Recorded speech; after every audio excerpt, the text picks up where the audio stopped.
మాజీ ముఖ్యమంత్రి గౌరవ జగన్మోహన్ రెడ్డి గారు పిలుపు మేరకు విద్యుత్ సబ్స్టేషన్ ముట్టడి కార్యక్రమానికి ఈవేళ పిలుపునిచ్చారు.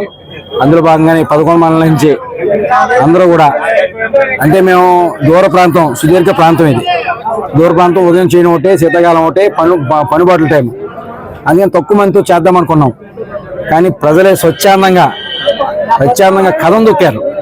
ఎందుకంటే ఈవేళ ఈ ప్రభుత్వం మీద ఉన్న కసి, ఈ ప్రభుత్వము విద్యుత్ ఛార్జీల పేరుతో పేద ప్రజల మీద ఈ బాదుడు కార్యక్రమాన్ని, అధిక విద్యుత్ ఛార్జీలతో బాదుడు చేసే కార్యక్రమంతో ప్రజలు విసికి వేసారి ఈవేళ జనం కథం తొక్కిన తీరు చూస్తూ ఉంటే ఈ 6 నెలల్లో ప్రజల్లో ఈ కూటమి ప్రభుత్వం మీద ఏ స్థాయిలో ఆగ్రహాలు, ఆవేశాలు వాళ్ళలో ఉన్నాయో అర్థమవుతా ఉంది.